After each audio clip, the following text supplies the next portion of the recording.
আসসালামু আলাইকুম। শুরু হচ্ছে রেডিও তেহরানের বিশ্ব সংবাদ। শুরুতেই সংবাদ শিরোনাম।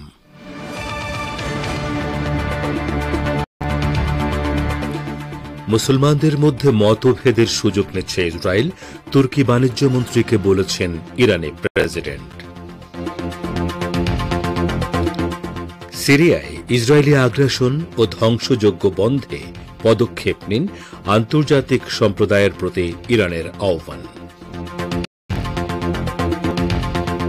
গুম ও খুনের দায় স্বীকার করে দেশবাসীর কাছে ক্ষমা চেয়েছে র্যাব, স্বীকার করেছে আয়নাঘরের অস্তিত্বের কথা। এবং ভারতে বসে শেখ হাসিনার ইউনূস বিরোধিতা সমর্থন করে না দিল্লি, সংসদীয় স্ট্যান্ডিং কমিটিকে জানালেন বিক্রম মিশ্রি।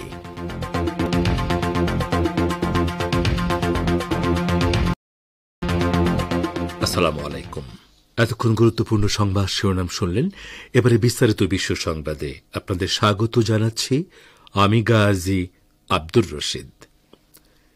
ইসলামী প্রজাতন্ত্র ইরানের প্রেসিডেন্ট মাসুদ পেজেশকিয়ান বলেছেন, মধ্যপ্রাচ্যের সাম্প্রতিক ঘটনাবলী পরিষ্কার করে দিয়েছে যে মুসলিম দেশগুলোর মধ্যকার দ্বিধা বিভক্তির সুযোগ কাজে লাগিয়ে বিভিন্ন দেশে আগ্রাসন চালাচ্ছে ইহুদিবাদী ইসরায়েল।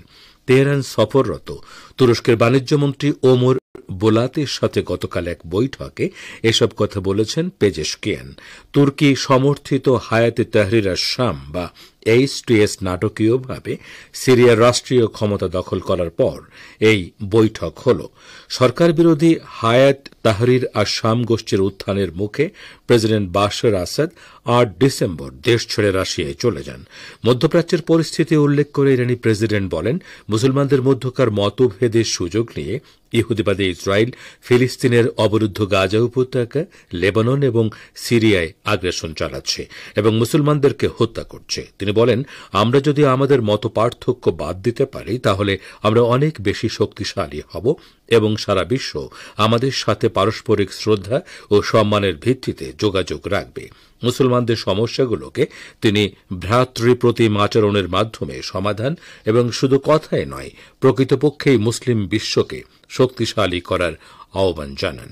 ইরানের প্রেসিডেন্ট বলেন, মুসলিম দেশগুলো যদি তাদের বাণিজ্য বাজার থেকে শুরু করে পরিবহন রুট এবং অন্যান্য সম্ভাবনাকে একে অপরের ভাগাভাগি করে নেয় তাহলে সেটি নিশ্চিতভাবে সমস্ত মুসলিম জাতির জন্য লাভজনক হবে এবং ইহুদিবাদী ইসরায়েল কিংবা অন্যরা মুসলিমদের ব্যাপারে হস্তক্ষেপ করার বা অপরাধমূলক তৎপরতা চালানোর সাহস পাবে না।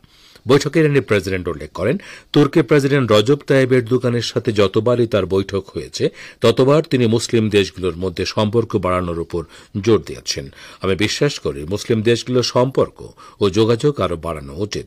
মাসুদ পেজেশকিয়ান বলেন, তুরস্কের সাথে সব ক্ষেত্রে সম্পর্ক উন্নত করতে ইরান প্রস্তুত রয়েছে। বৈঠকে তুরস্কের মন্ত্রী বলেন, বার্ষিক বাণিজ্যের পরিমাণ $৩,০০০ কোটি নেয়ার জন্য দুই দেশ কঠোরভাবে কাজ করছে। ওমর বোলাত বলেন, তার দেশ ইরানের সাথে জ্বালানি খাতে ২৫ বছর মেয়াদী বাণিজ্য চুক্তি নবায়নের চেষ্টা করছে।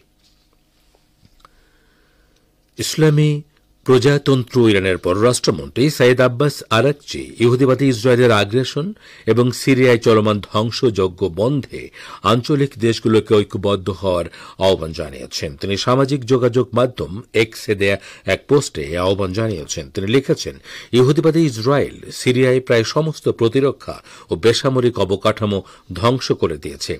ইসরায়েল ১৯৭৪ সালের সমঝোতা চুক্তি এবং জাতিসংঘ নিরাপত্তা পরিষদের ৩৫০ নম্বর ইশতেহার লঙ্ঘন করে সিরিয়ার আরও ভূখণ্ড দখল করেছে। এ অবস্থায় এ অঞ্চলের সব দেশের উচিত এর বিরুদ্ধে ঐক্যবদ্ধ ও কার্যকর ব্যবস্থা গ্রহণ করা। ইসলামী প্রজাতন্ত্র ইরানের পররাষ্ট্রমন্ত্রী বলেন, সিরিয়ায় ইহুদিবাদী ইসরায়েল আগ্রাসন চালিয়ে যাচ্ছে। যে কোনো আগ্রাসন মোকাবেলার ক্ষেত্রে জাতিসংঘের নিরাপত্তা পরিষদের মূল দায়িত্ব পালন করার কথা থাকলেও মার্কিন বাধার কারণে এই প্রতিষ্ঠানটি নিষ্ক্রিয় দর্শকে পরিণত হয়েছে। আব্বাস আরাকচি বলেন, সিরিয়ার প্রতিবেশী দেশগুলোর পাশাপাশি আরব ও মুসলিম বিশ্ব তথা জাতিসংঘের প্রতিটি সদস্য রাষ্ট্র যারা আইনের শাসন, জাতিসংঘ সনদ এবং আন্তর্জাতিক নীতিমালায় বিশ্বাসী তাদের কেউই এ বিষয়ে উদাসীন থাকতে পারে না। সিরিয়ার প্রেসিডেন্ট বাশার আল আসাদের দেশ ছেড়ে চলে যাওয়ার ঘটনায় ব্রিটিশ পররাষ্ট্রমন্ত্রী ডেভিড ল্যামি যে উল্লাস প্রকাশ করেছেন তাকে নিতান্তই কপটতা বলে উল্লেখ করেছেন ইরানের পররাষ্ট্র মন্ত্রণালয়ের মুখপাত্র ইসমাইল বাকাই। ব্রিটিশ পররাষ্ট্রমন্ত্রী সিরিয়া সরকারের পতনে উল্লাস প্রকাশ করে বলেছেন, বাশার আসাদ সরকারের হাতে দেশের অগণিত সাধারণ মানুষের রক্ত ছিল। এ সম্পর্কে গতকাল সামাজিক মাধ্যম এক্স পেজে দেয়া এক পোস্টে ইসমাইল বাকাই ডেভিড ল্যামিকে স্মরণ করিয়ে দিয়ে বলেন, ফিলিস্তিন বিষয়ক জাতিসংঘের বিশেষ প্রতিনিধি ফ্রান্সিসকা আলবানিজ আপনাকে গাজার গণহত্যা অস্বীকারী বলে অভিহিত করেছিলেন। ইসমাইল বাকাই আরও বলেন, শিক্ষায় ল্যামি আইনজীবী, কিন্তু পেশায় ইসরায়েলের জন্য ক্ষমা প্রার্থী। বাকাই বলেন, লামির সরকার ফিলিস্তিনিদের জাতিগত নির্মূল অভিযানে লাগাতারভাবে জড়িত। সিরিয়ায় রক্তপাত নিয়ে আনন্দ করা তার জন্য মানানসই নয়। ইরানের ইসলামী বিপ্লবী গার্ড বাহিনী বা আইআরজিসির নৌশাখার commander rear admiral Ali Reza Tangsiri বলেছেন, নৌবাহিনীতে একটি যুগান্তকারী এবং উন্নত মানের অনন্য ড্রোন যুক্ত করা হয়েছে যা বিশ্বকে অবাক করে দেবে। গতকাল ইরানের পারস্য উপসাগরে অবস্থিত কিশ দ্বীপে দ্বাদশ আন্তর্জাতিক মহাকাশ প্রদর্শনীর অবকাশে একথা জানান আলী রেজা তাংসিরি। তিনি বলেন, আইআরজিসির নৌবাহিনী এবং প্রতিরক্ষা মন্ত্রণালয়ের সহযোগিতায় তৈরি করা এই ড্রোন বিশ্বকে বিস্মিত করে দেবে। এই ড্রোন নির্মাণের মধ্য দিয়ে মন্ত্রণালয়ের সাথে আমাদের সহযোগিতার দিগন্ত পাল্টে যাবে। এর আগে গত জানুয়ারি মাসে আইআরজিসি এবং ইরানের সামরিক বাহিনী দেশের ভেতরে অন্তত 20টি সামরিক মহড়ার সময় বিভিন্ন ধরনের ড্রোন ও প্রতিরক্ষা সামগ্রী ব্যবহার করেছে। এর এক মাস পরে ইরানের পদাতিক বাহিনী সর্বাধুনিক মানের কিছু অভিজাত কামিকাজে ড্রোন ও কম্ব্যাট ড্রোনের চালান হাতে পায়।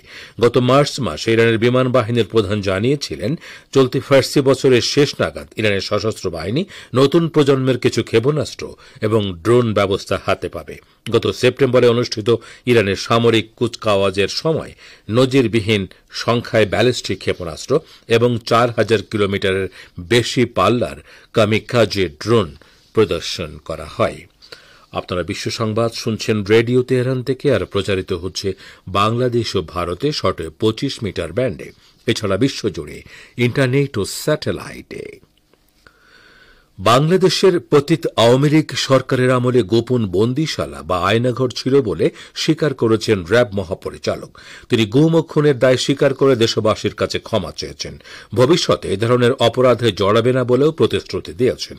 র্যাবের বিরুদ্ধে আয়নাঘর, গুম ও খুন সহ যত ধরনের অভিযোগ ছিল তা তদন্ত করছে কমিশন বলে জানিয়েছেন র্যাবের মহাপরিচালক অতিরিক্ত আইজিপি এ.কে.এম. শহীদুর রহমান। আজ সকালে রাজধানীর কারওয়ান বাজারে র্যাবের মিডিয়া সেন্টার সাংবাদিকদের সঙ্গে মতবিনিময় সভায় এক প্রশ্নের উত্তরে একথা বলেন র্যাবের মহাপরিচালক। 5 আগস্ট শেখ হাসিনা সরকারের পতনের পর 8 আগস্ট তিনি 3 বাহিনীর মহাপরিচালকের দায়িত্ব নেন। তিনি সভায় র্যাব মহাপরিচালক বলেন, র্যাব সৃষ্টির পর থেকে যেসব জনসাধারণ র্যাব সদস্যদের দ্বারা নির্যাতিত, অত্যাচারিত ও ক্ষতিগ্রস্ত হয়েছেন তাদের কাছে এবং নারায়ণগঞ্জের 7 খুন সহ যারা র্যাবের দ্বারা হত্যাকাণ্ডের শিকার হয়েছেন তাদের পরিবারের কাছে আমরা দুঃখ প্রকাশ করছি ও ক্ষমা প্রার্থনা করছি। ভারত থেকেই শেখ হাসিনা বাংলাদেশে ড মোহাম্মদ ইউনূসের নেতৃত্বাধীন অন্তর্বর্তী সরকারের সমালোচনা করে দেয়া বিবৃতিকে সমর্থন করে না ভারত। সম্প্রতি আওয়ামী লীগ সভাপতি শেখ হাসিনা ভারত থেকে বাংলাদেশের অন্তর্বর্তী সরকারের বিরুদ্ধে বিবৃতি দিয়েছে। দ্য হিন্দু এক প্রতিবেদনে বলেছে, ভারতের পররাষ্ট্র সচিব বিক্রম মিশ্রি পররাষ্ট্র বিষয়ক সংসদীয় স্ট্যান্ডিং কমিটির কাছে ভারতের এই অবস্থানের কথা স্পষ্ট করেছেন। শেখ হাসিনাকে ভারতের মাটি থেকে রাজনৈতিক কার্যকলাপ পরিচালনার কোনো সুযোগ দেয়নি বলে জানান পররাষ্ট্র সচিব। তিনি বলেন, যোগাযোগের ব্যক্তিগত মাধ্যম ব্যবহার করে হাসিনা বাংলাদেশের অন্তর্বর্তী সরকারের বিষয়ে ওই বিবৃতি দিয়েছিলেন। মিশ্রি আরও জানান, অন্য দেশের অভ্যন্তরীণ বিষয়ে ভারত কখনোই হস্তক্ষেপ করে না। দ্য হিন্দুর প্রতিবেদনে আরও বলা হয়েছে, ঢাকা সফর সেরে গত বুধবার কংগ্রেস সাংসদ শশী থারুরের নেতৃত্বাধীন পররাষ্ট্র বিষয়ক সংসদীয় স্থায়ী কমিটির সঙ্গে বৈঠক করেছেন পররাষ্ট্র সচিব। বৈঠকে বাংলাদেশের সঙ্গে ভারতের সম্পর্ক ব্যাখ্যা করে জানান, বাংলাদেশের মানুষের সঙ্গে সুসম্পর্ক গড়তে চায় নয়াদিল্লি, নির্দিষ্ট কোনো রাজনৈতিক দল বা সরকারের সঙ্গে নয়। বিশেষজ্ঞদের একাংশ মনে করছেন বাংলাদেশ প্রশ্নে মিস্ত্রির এই ব্যাখ্যা ভারতের বিদেশ নীতিতে বড় পরিবর্তনের ইঙ্গিত। আপনারা বিশ্ব সংবাদ শুনছেন রেডিও তেহরান থেকে।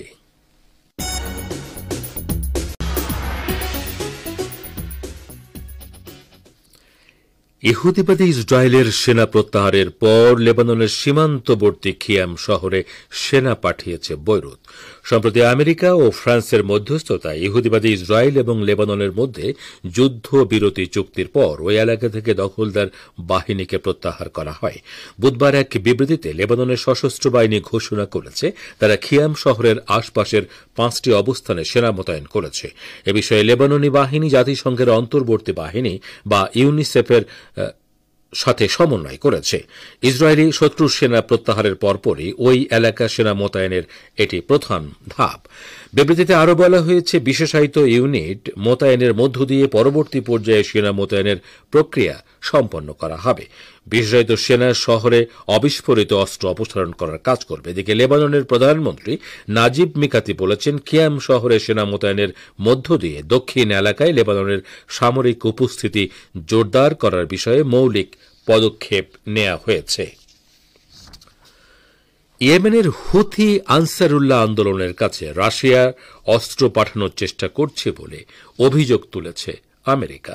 জাতিসংঘে নিযুক্ত মার্কিন রাষ্ট্রদূত লিন্ডা থমাস গতকাল বলেছেন, ইসরায়েল ও তার আঞ্চলিক মিত্রদের বিরুদ্ধে অভিযান চালানোর জন্য রাশিয়া ইয়েমেনি যোদ্ধাদের অস্ত্র দিতে চাইছে। চলতি মাসে আমেরিকার নিরাপত্তা পরিষদের সভাপতির দায়িত্ব পালন করছে।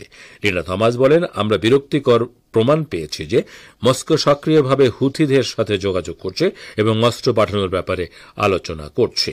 এছাড়া ইউক্রেন যুদ্ধে ইয়েমেনের শত শত নাগরিককে রাশিয়া সামরিক বাহিনীতে রিক্রুট করেছে বলেও অভিযোগ করেন মার্কিন রাষ্ট্রদূত। তিনি বলেন, নিরাপত্তা পরিষদকে সহযোগিতা করার চেয়ে হুথিদের কাছে রাশিয়ার নিজস্ব রাজনৈতিক স্বার্থ রয়েছে।